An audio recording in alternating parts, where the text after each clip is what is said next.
Hello. When I was a young boy, my father took me into the city, and then stuff happened. So what's up? Donald John Trump, who once famously bragged about sexually assaulting women, has been found liable for sexually assaulting a woman. In court, his defense was that the plaintiff was not his type, and then accidentally misidentified her as his ex-wife. He also said one of the lawyers in the trial wasn't his type. Anyway, he lost the case, and a jury of his peers found him liable for sexual battery. There's going to be a lot of breathless chuds talking about how he's not actually a sex offender, and this isn't that big of a deal because it was just a civil case, so it's not a big problem. Those dudes are weird. But if you do want to know the specifics, this was a civil case and not a criminal one, so he was found liable for the damages, not guilty of, the doing the thing. He's not guilty. He's simply the reason that it happened. So anyway, that's kind of a big deal because he apparently is an important person. But let's talk about artificial intelligence. Spotify has been dealing with a weird new problem in which AIs are both producing and consuming music on their platform. Essentially what's happening now is AIs are able to just make music on a whim. So you can just say, hey AI, make some music. Then just put that music on Spotify and have another AI just run through Spotify playlists on some kind of cadence that doesn't trip their fraud system. Who needs humans to consume media and advertisements when you can just have robots do it? Now, I want to remind you that Spotify has ridiculously meager payouts, so this was happening at scale, and this is going to continue to be a massive issue as AI advances. We are rapidly heading towards a situation in which there will be entire services that are just overrun with AIs, and there's no real place for humans on the internet anymore. I guess we'll just have to touch grass. Ayo, quick tip, if you get lost in the Australian bush, just have a bunch of wine and lollipops with you. That's a thing! A woman in Australia was exploring nature when her car got stuck in the middle of nowhere. She was stuck out there with no one else for 5 days,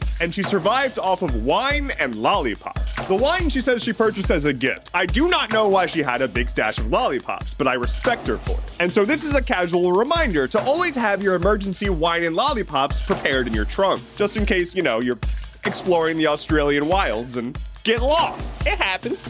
It happens to the best of us. Well, let's talk about the worst of us, because Tucker Carlson is rebooting his show on Twitter. You heard me right. He didn't just announce that he's rebooting his show on Twitter. He's rebooting his show on Twitter. Elon Musk has been wanting people to do new content creation on Twitter, and Tucker Carlson says that Twitter is the only platform left that allows free speech. And kind of out of nowhere, he was like, hey y'all, we're gonna start a new show on Twitter. This is an extremely high-profile person. This is probably not a random whim, and almost definitely coordinating with people in charge of Twitter, who happens to be Elon Musk, who claims to be a free thinker, which really just means a right-wing jabroni with tepid takes. Now, I'm not going to sit here and pretend that Tucker Carlson isn't a big get for the platform. He has a huge viewer base. It just happens to be that his huge viewer base is a bunch of bigoted morons. Now, notably, Fox is probably not going to be happy about this because they specifically have, legal stuff in place to make sure that he doesn't do that. Or at least he's not allowed to go to another media outlet, but it remains to be seen if Twitter qualifies. I am sure the lawyers are going to have a field day. Lightning round. A hotel manager has been arrested for waking up one of their guests by sucking their toes while they were asleep. The United States of America is on pace for 60 mass killings this year. That's different from mass shootings. This is mass killing.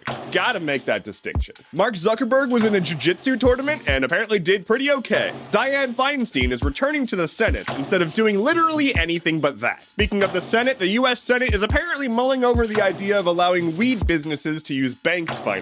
Apparent Florida Governor Ron DeSantis has signed a bill that puts a bunch of random restrictions on Chinese citizens from buying land in Florida because we've learned nothing from history. US oversight boards are not too happy with Tesla's practices of arbitration for both employees and customers and are like, hey, you're covering up hundreds of complaints a day. Representative George Santos has apparently been indicted.